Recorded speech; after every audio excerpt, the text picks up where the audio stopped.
Hi, Missoula. Casey Thompson here. I am a flight nurse with Life Flight Network. Currently, Mandela and I are sitting in our helicopter on the tarmac at Missoula Airport.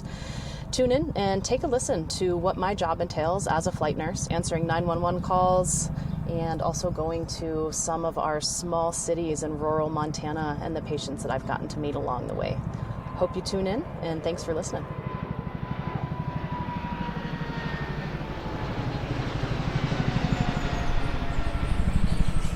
Hi, this is Greg from Explore Maps in Missoula, Montana.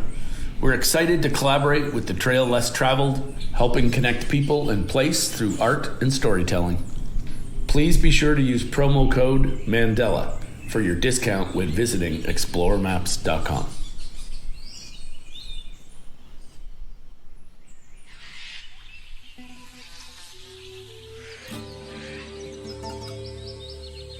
Welcome to the Trail Less Traveled. Missoula is a mecca for outdoor enthusiasts, and each week we will bring you tales of adventures both near and far, as well as adventure information and inspiration, and a few tunes to set the mood. You can subscribe to the podcast and read more about this week's show online at traillesstraveled.net. And now here's your host, Mandela.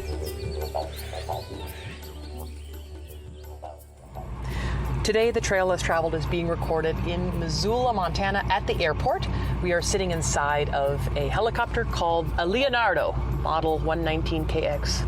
And this is the helicopter that's used for Life Flight Network. I'm sitting here with Casey Thompson. She is a flight nurse with Life Flight. She is an experienced flight nurse with 19 years caring for critically ill patients in the flight medicine environment. She has an exceptional reputation for providing quality patient care, creating and fostering relationships with staff and crew, and most importantly, being kind. Her passion is promoting education to clinical crews in an entertaining, caring, and memorable way, so they in turn may provide thoughtful, industry-leading care to the patients they serve. She's currently serving as a board member at large for the Air and Surface Transport Nurses Association. Casey, I just want to first and foremost say thank you so much for setting aside the time and energy to join me on the Trail Less Traveled. Oh my gosh, what an honor. This is such an awesome day. It's going to get loud here in a minute. We've got this really cool seaplane that's taxiing down and is getting ready to take off.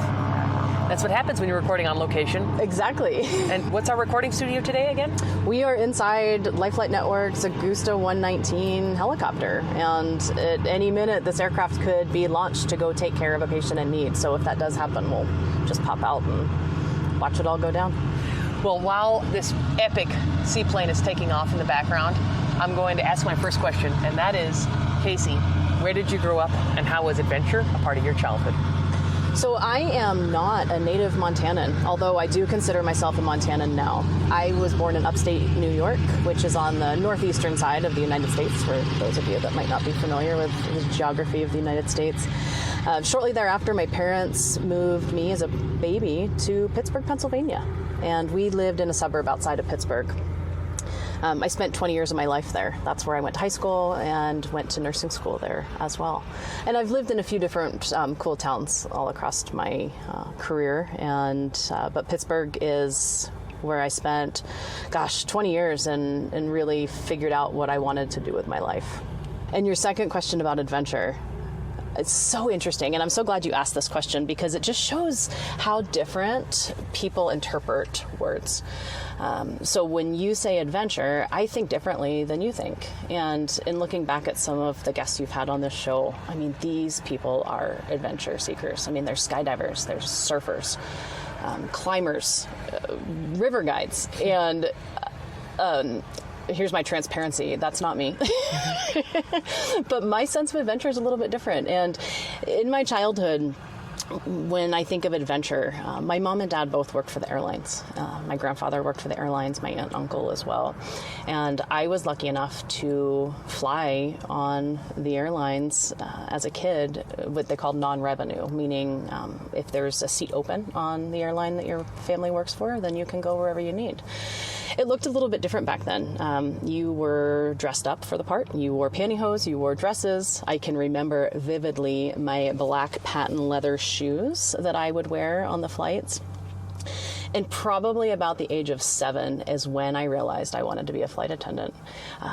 My mom would take my brother and I to really cool places to kind of adventure, if you will. We were able to, at the last minute, get on an airplane and go see, maybe my grandma that lived in Florida at the time. And so here I am, 7-year-old Casey, sitting on the airplane, and I thought, this is what I'm going to do. I'm going to be a flight attendant. Mandela, this might give you a little view into my nerd side, but I actually had the announcements that the flight attendants would make memorized.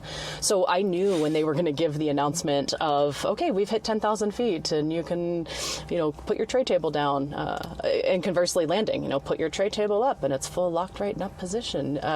So that was what I wanted to do with my life. And my parents gave me that gift through their work in aviation. And obviously, spoiler alert, I did not end up as a flight attendant. I'm exactly where I need to be in my life, though. I look at the parallels of that. So flight attendants, their first goal is safety. And that's my first goal here. Every time I get in this helicopter, that is on the forefront of my mind, as well as my partner and my pilot. That's our mantra. We are here to do a job, but we're going to do it safely. Flight attendants also make their passengers comfortable. So that might be soda, peanuts, pretzels. I don't have soda or peanuts or pretzels, but I am able to keep my patients comfortable with morphine and Ativan, maybe, just to calm them down a little bit if that's what they need. Also, a really good hand holder to keep my patients comfortable as well. So while I didn't live that dream of being a flight attendant, this is awesome. I'm happy to be here.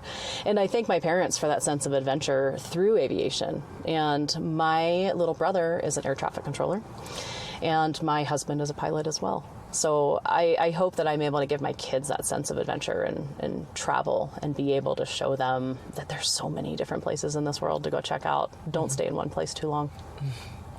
Casey, tell us a little bit about your parents. You said this beautiful quote right when I first walked in about what your mom and dad used to say to you when you were heading out the door. So good old Marcia and Wayne. My dad would tell me to drive fast and take chances, and my mom would say, be a lady. And I will tell you, my family and my kids and my friends call me Captain Safety. So I never did drive fast, and I don't take too many chances. But I am always a lady, and I can remember that coming out of my mom and dad's mouth consistently as I was leaving the house in high school and college. Oh, amazing. Are there any memories that you have of dealing with a emergency situation or a situation that required first aid early on in your life? Well, the first real thought-provoking situation that I was in was hospice. My grandfather had lung cancer, and I can remember that hospice nurse being so kind and so amazing. And that was kind of at the time where, okay, what am I going to do with my life? I'm going to graduate and I got to figure out what I want to do. I really liked science. So I thought, okay, I want to be a doctor. So I really thought long and hard about that and put it all down on paper and looked at how much money that was going to cost and look at how much time and effort that was going to be. So what I thought is I'm going to go to nursing school and be a nurse anesthetist and work alongside the anesthesiologist in the operating room. And then I got that view of a helicopter in my first year of being a nurse and realized, I know exactly what I'm going to do with my life. Mm-hmm. Wow, that's incredible. Nursing school, for someone out there who's trying to figure out what they want to do with their life, can you talk to us a little bit about that path? Of course. So I went to a nursing school just outside Pittsburgh, Pennsylvania. And it's called the diploma program, and they are not very common right now. It was a 2-year program that you went to straight through. You got 2 weeks off for Christmas, and you went straight through the summers. Very heavy clinical based. So we were in the hospital a ton, working with patients. And at the end of 2 years, you took your nursing boards and you were a registered nurse. So that path for me was a hard at the time, because here I was at 20 years old. I got out of nursing school and I was adulting. And my friends are at Penn State having the time of their lives. Mm-hmm. They're sophomores in college and they're still partying. And here I am like, wow, I got to figure this out really quick. So that's when I actually moved to Daytona Beach. literally the day after nursing school graduation, my friends and I moved to Daytona. I'm going to give you a glimpse into my 20-year-old mind. We went to spring break when I was 18 and 19, and our thought process was pretty amazing. If we can have this much fun in a week in Daytona, just imagine if we moved there. And that's exactly what we did. We moved to Daytona Beach, and my first job as a nurse was in an emergency department in Daytona Beach. And you want to talk about education. I learned so much. Here I am, a young 20 years old, working in an emergency room with some of the most amazing clinicians, and learning about not only medicine, but learning about life as well. And also having a really good time because it's the beach, right? That path from nursing school to actually working as a flight nurse in a helicopter. Advice for someone listening who is also curious about that. Oh man, absolutely do it. It's one of the most amazing jobs, because you not only get to see your state from above, but you get to be the best part of someone's worst day. You are given this insane amount of responsibility. And the first time that a parent handed me their child and said, take good care of him, oh man, you want to talk about heavy. So absolutely, if this is what you're thinking, you can absolutely email Mandela, and I would love to talk to you because I can give you all the tips and tricks to get you there. What it looks like for us to hire somebody, whether you're a nurse or a paramedic, we'd like you to have about 5 years of experience in critical care. Between 3 and 5 years of ER and ICU is what we say for nurses, and then 3 to 5 years of busy 911 service for a paramedic that wants to be a flight nurse. And the day that I wanted to be a nurse, I can remember vividly. Okay, I'm going to be a nurse, and I'm going to be a nurse anesthetist. And then my path changed the day that I watched a helicopter land at my hospital. And I had been a nurse for under a year, and here comes this helicopter, and here comes this flight crew, and their sexy flight suits, and the choreography of what they did was pretty awesome. But I will say that day didn't go as many of you think maybe the story's gonna end. I can remember being so eager and wanting to help and just wanting to get in there and let me help you. What can I do? What can I do to help? Can I do this? Can I do that? And I was asking them questions, and they weren't super kind to me that day. They actually said, you can help us by moving out of our way and letting us take care of the patient. And in hindsight, I have the perspective now of I know they were busy. They had this patient that was not doing well, and the last thing they needed was this 20-year-old kind of, at their side, kind of in their way. That was the day I decided I'm going to be a flight nurse, and I'm going to be the kindest flight nurse that has ever walked the land. Because you can be kind and you can deliver excellent care at the same time. It's definitely as a learned behavior, because as a new flight nurse, I would absolutely get so busy and so enthralled of what's going on that I didn't have the time to make that eye contact and smile and say, thank you for your help. You're doing an amazing job. And now I've got it down. I'm able to kind of multitask, and my partner as well. The people that I work with are pretty incredible in that avenue. So here I am all those years later, and I can't tell you I'm the kindest person on the planet, but I do try very hard every day to lead with kindness. I'm sitting with Casey Thompson, and she is a flight nurse, and we're here at Life Flight. I would like for you to paint the picture of where we are right now. The helicopter we're sitting in, the hangar in the distance, kind of like the operations of the area. Yeah, so we're at Missoula Airport, and we're at Minuteman Aviation, which is where the Life Flight Network helicopter is based. And in the distance, we actually have 2 firefighting aircraft just out of our back, and they're here for the summer, and they respond to any of the fires that pop up within the state of Montana. There is a really cool seaplane over here that will make you stop and stare. When Mandela got here, there was a 1940s biplane that had just flown in from Minneapolis, and I got a chance to chat with the pilot a little bit. There's always new scenery here. It's always the same mountains, however, just different airplanes that come in and come out. And this is where the helicopter stays unless we're flying around. When we say the helicopter, we're actually sitting inside the helicopter right now.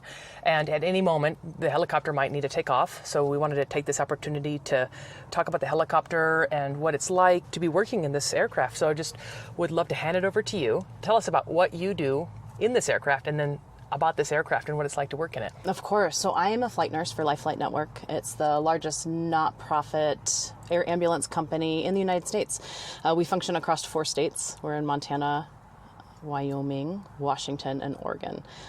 Multiple bases across those 4 states. This specific aircraft is called a Leonardo 119, and it's actually considered to be roomy. I know that we're sitting knee to knee here, but so this is where the nurse sits and the flight paramedic sits. Our patient sits right here, and then our pilot stays up front. It's important for him to always be up front, because you don't want me flying the aircraft. So what we do is we're 24/7. We do critical care. We answer 911 calls.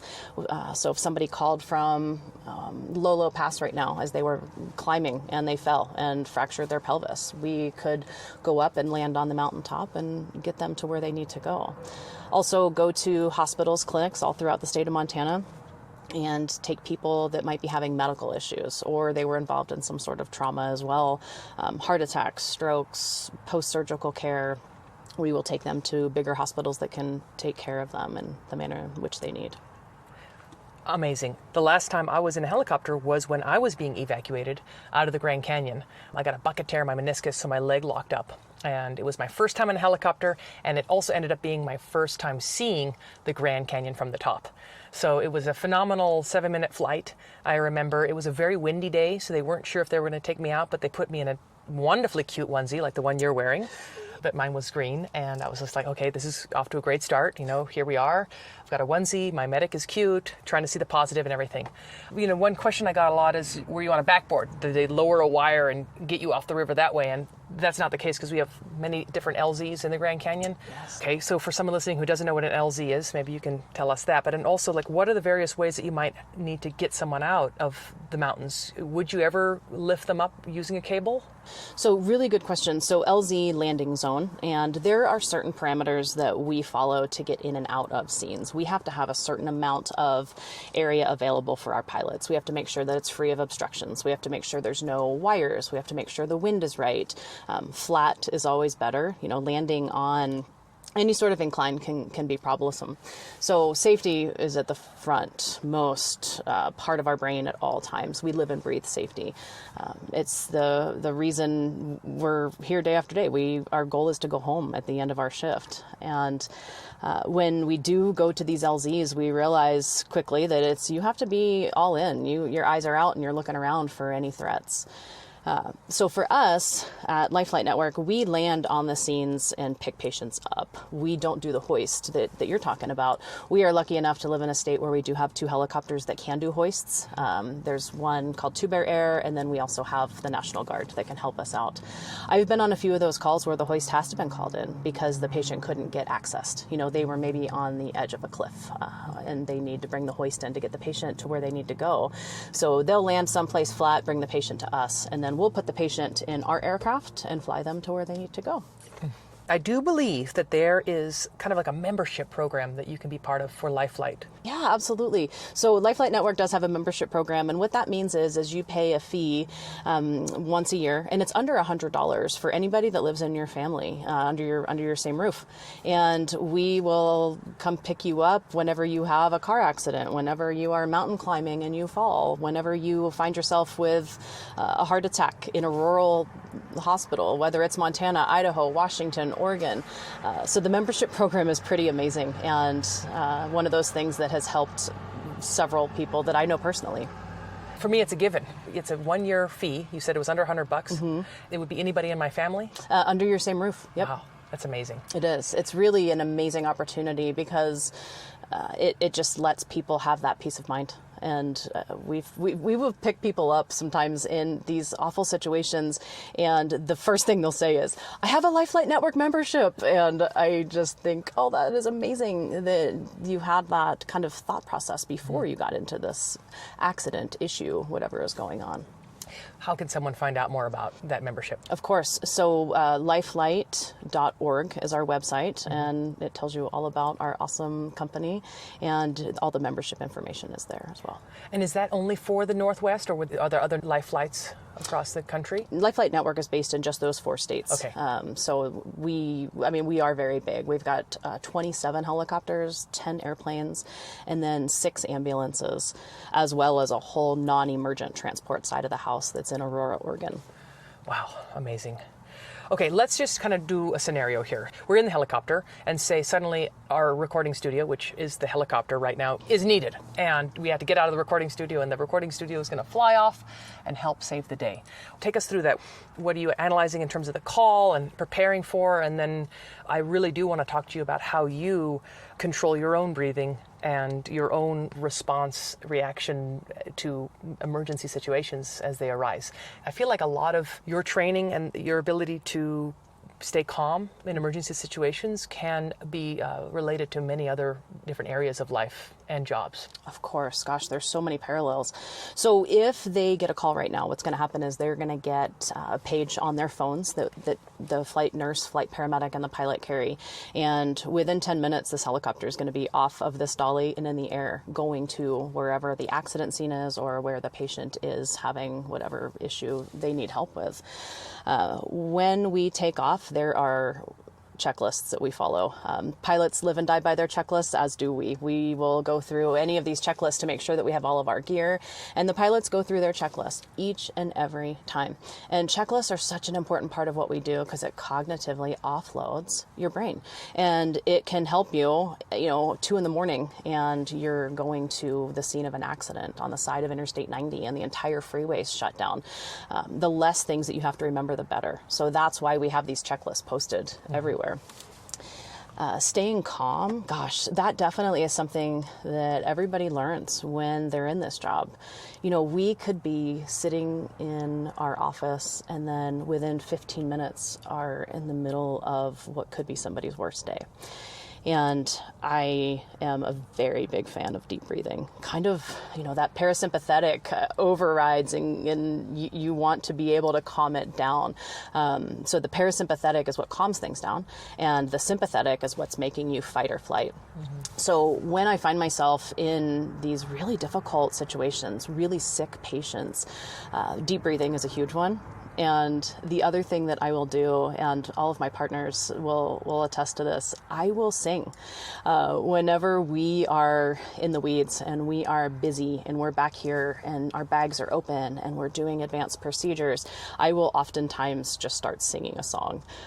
It could be Bryan Adams. It probably is going to be more Snoop Dogg. I have the most eclectic musical taste ever. But that's just one thing that I use to calm myself down. And it is something that you find yourself using in your personal life as well as professional career. That sympathetic drive to just have that fight or flight response is real. And if I can just bring it down a notch and be that calming nature inside the hospitals, inside, the ambulance that we are maybe working out of on the side of the interstate. Just kind of being that calm force. And, people tend to look at you and say, okay, she's calm. Everything's okay. That life flight nurse and that life flight paramedic, they got it figured out. And then they bring it down a notch too. Mm-hmm. How do you deal with mental health after you've seen something traumatic? How do you guys debrief and work through that?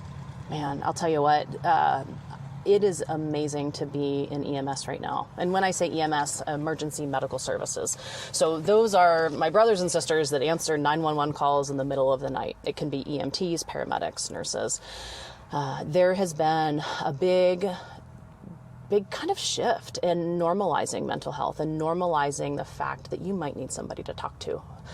Mandela, I'll be honest with you, we see things that people shouldn't have to see. And that's what we sign up for. We're here to go into the scene of a horrific accident and work through it and take care of that patient and give them our 100% best that we have to offer. There are times where we get back to the base and it's heavy. It's absolutely heavy. And the best people to talk to are the people you're working with. So oftentimes we'll get back and my paramedic partner and I will just sit down and work through it. every flight we go through what went well, what we could have done differently. When it is something that's tragic and something that's really emotionally difficult to deal with, we spend a little bit more time talking about it. And we've really normalized mental health in EMS over the last 5 to 10 years. One of my very good friends, and I might even call him a mentor, lives in Texas. And he said, it's okay to not be okay after some of these calls. People don't realize the things that we see every day. And it's not every day that there may be days where we don't see any trauma at all. We're maybe doing heart attacks. We might be doing strokes. But there are days that it's heavy. It's really heavy. And I think just having an outlet, whether that's somebody to talk to, whether that's singing your song in the back of the helicopter while you're really busy and working really hard to save somebody's life. Talk about it. And when I first started in flight medicine, 2003 was my first flight job, and nobody talked about it. We normalized go do the call and come back and don't talk about it. And everybody just kind of compartmentalized. And compartmentalization is a great way to work through things at the time. You land on an accident scene and it's gnarly, and there are people sobbing, there's people crying, and you're seeing tragedy. You're seeing lives that have been lost. Obviously, that's not the time to break down. And we do a really good job of getting in there, getting all of our things that need to get done. We get done and we go back to the hospital. After the call is when that really kind of hits you. Like, wow, that was really a lot to take in. And I've been in this job long enough and have seen enough tragedy to know you sometimes have to make that phone call and talk to somebody else about it. And it's nice to have that third party. You go talk to a counselor and they don't know anything about medicine. They're just there to kind of talk to you about your feelings and what happened and why did it make you feel that way, and kind of just make you feel better. I always say counselors are like that warm blanket. They just putting a warm blanket on. And luckily we're in a time where it's okay. It's okay to not be okay. It's okay to talk about it. I really appreciate you saying that. It's okay to not be okay. This past year, I've lost a best friend and then 2 other colleagues on the river. And, I said, Mandela, you put so much energy into the food you put in your body and yoga and working out. Let's also put the same amount into mental health. So every 2 weeks, I talk to my therapist on the phone, and sometimes I'd know what I'm going to talk to her about, and other times we just catch up like friends. And it's really nice for her to not just always agree with me. Like my friends, I feel like always like, oh yeah, you're right. I'm like, I don't want to be always right. How can I continue to get better in life? I love that. And yes, you have friends for a reason and you bounce things off of them. But most of the time, you are hanging out with someone that has your same values, your same personality, your same attitude, and they agree with you. Having a third party be able to say, you're not on the right wavelength here. Like you've got to switch the way you are thinking about this. So helpful. Yeah.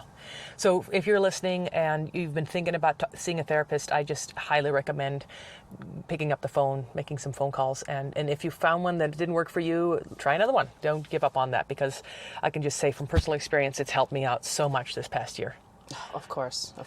We're sitting inside of a beautiful Leonardo 119KX helicopter. Am I saying that right? Yes, absolutely. So formerly known as Augustas, there was a name change, and now we are Leonardo 119s. And like I said, this is considered roomy.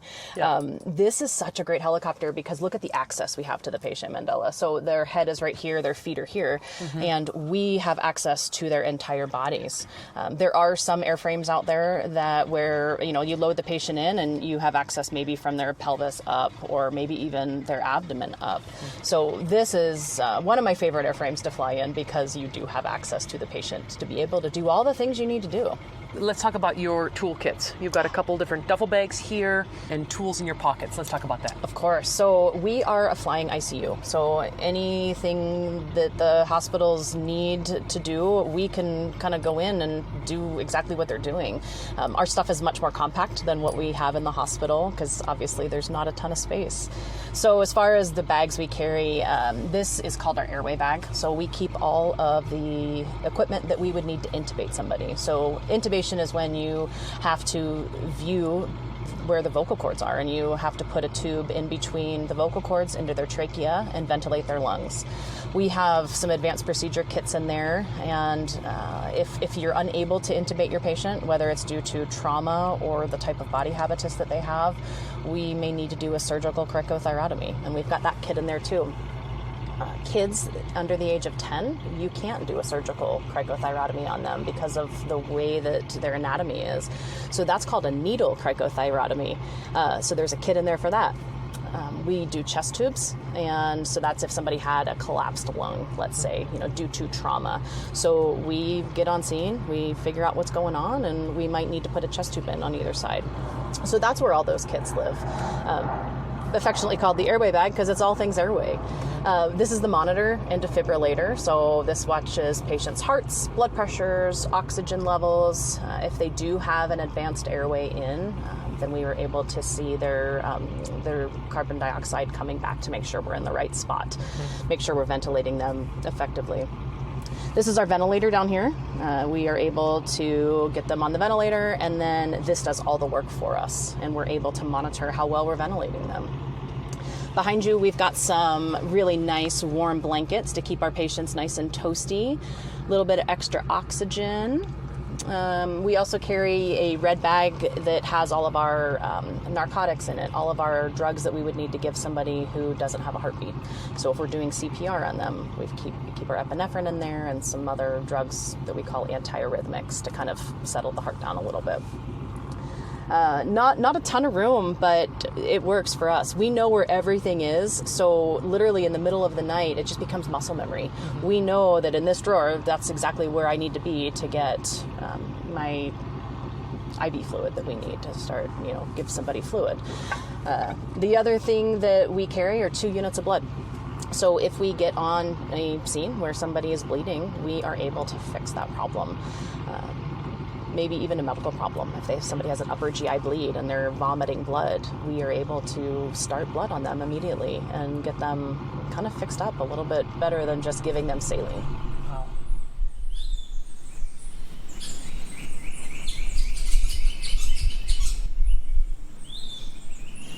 Hello, this is Greg Robitaille from Explore Maps in Missoula, Montana. For as long as I can remember, I have been amazed at how my brother Chris turns his creative thoughts into the most incredible art imaginable. When we were young kids growing up in Toronto, one day our mom said, "Chris, please go take a nap." But as fate would have it, I think he heard Mom say, "Chris, go make a map." And thus, I like to think that's when Explore Maps was born. Many years later, we have now rendered more than 60 hand-drawn artistic story maps of travel destinations worldwide, all created with the intention of connecting people in place and helping communities raise awareness for the conservation of our public lands and the wildlife and distinct cultures that inhabit these amazing areas. So come along and join Chris and I on this educational and inspirational journey, using hand-drawn maps as the vessel to help tell these unique stories. Please be sure to use promo code Mandela for your discount when visiting exploremaps.com. Today, the Trail Less Traveled is being recorded at the Missoula International Airport. We are sitting inside of a helicopter that is used by Life Flight, and I'm sitting here with a Life Flight nurse. Her name is Casey Thompson, and she has been working in critical care for over 2 decades. Casey, you not only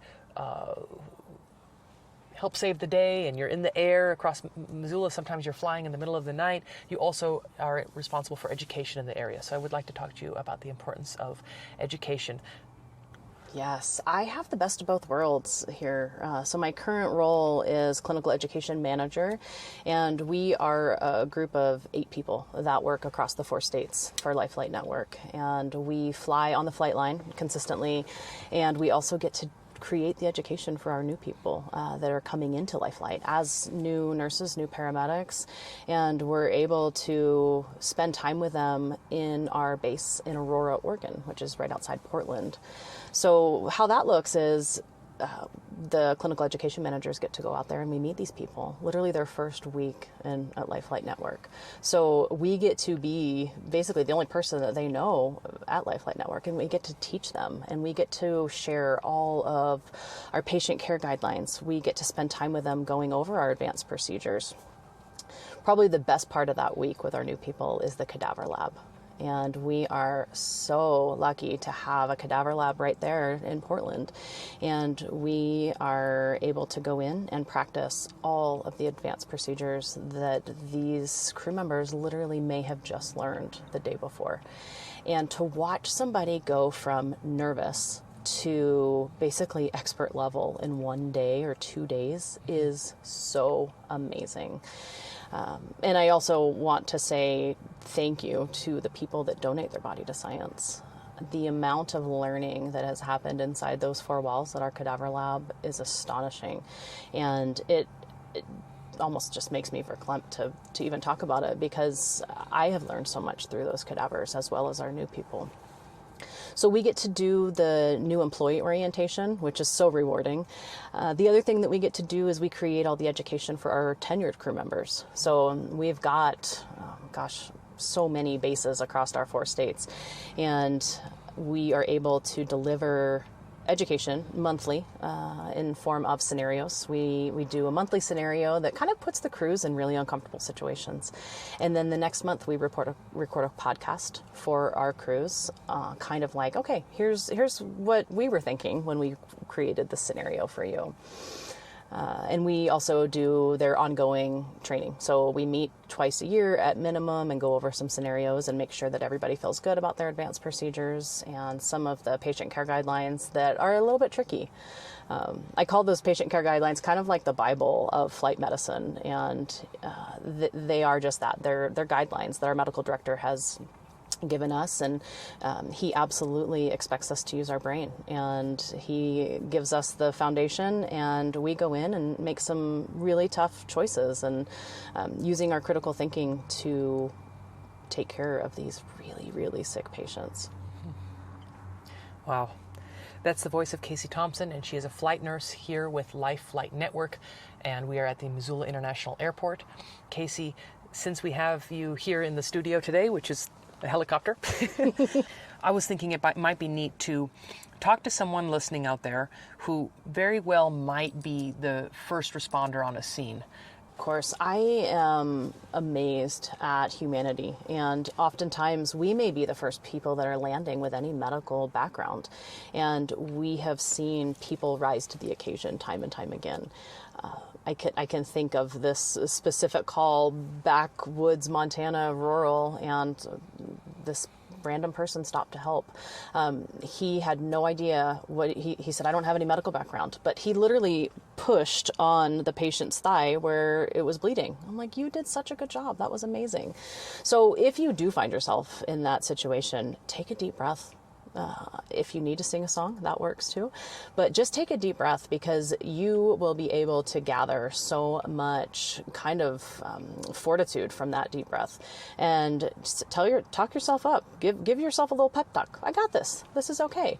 Making sure that they're awake and talking. Where are they hurting? And if there are any immediate life threats, fixing those. And just as a layperson, that might be they've got an arterial bleed that needs to be pressure put on, and a tourniquet. You don't have to have a fancy tourniquet.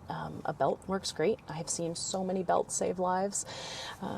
So just looking for those immediate life threats. And I absolutely think every person listening should know CPR. You can find a class online easily. If you are unable to get to a formal class, you can absolutely look it up on YouTube and just find where to put hand placement, how often to compress. And that right there could save so many lives. Mm-hmm. Beautiful. Casey, I just want to give you a moment to do any closing statements, any words of wisdom. One thing I tell all of my newly hired nurses and paramedics in this job, it's a hard job. It's rough. The good days outweigh the bad. And the big take-home statement is it's okay to make mistakes. Life is about learning. Life is a full education. It's okay to make that mistake, but don't take that mistake for granted. Learn from it and don't repeat that same mistake again. And I tell my kids that consistently. They know every day I'm going to ask them, what did you learn new today? Because education is such a big part of humanity and what we do. The thing that I would love to leave you with and all the listeners is I think if people just expected the best out of people and expected their best intentions. It's so easy to get grumpy and mad and, gosh, why did he do that? That was just not a smart decision. Well, how about kind of expecting that they made the best choice with what they had and giving people grace? Mm-hmm. Well, Casey, I just want to say thank you so much for taking the time and energy to join me on the Trail Less Traveled. Thank you so much. It's been an honor. It's just so fun to record in a helicopter. I think this is the first recording in a helicopter for the show. Oh my gosh, I love it. This is our office. So I'm sad it is a little smoky today. So the mountains are obscured, but just know that Missoula, Montana is breathtaking, and I think it's an absolute privilege to work here in Montana. Wonderful. Namaste, Missoula. Mandela here, your host of the Trail Less Traveled, the Trail 1033's locally harvested adventure radio series.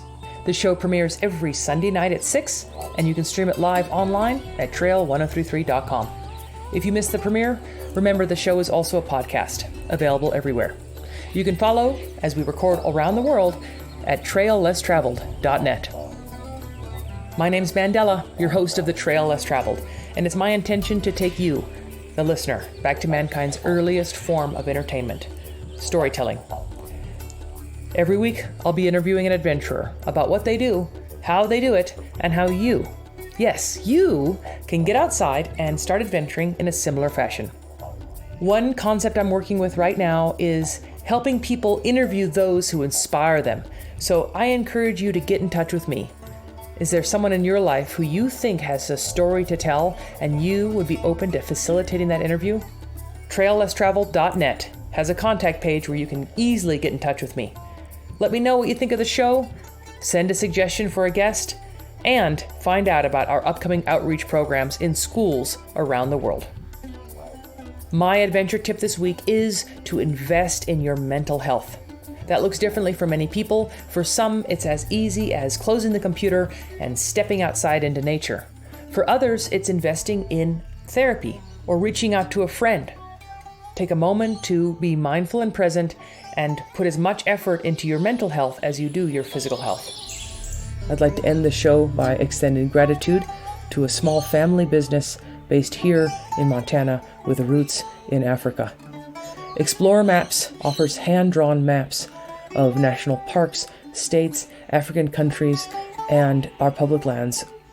Learn about their hand-drawn story maps, storytelling community events, junior cartography classes, and outreach by visiting explorermaps.com.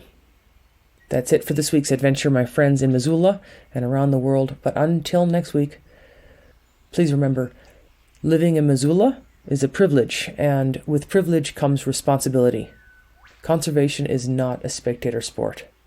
Get informed, get engaged, and speak up on behalf of wildlife and wild places.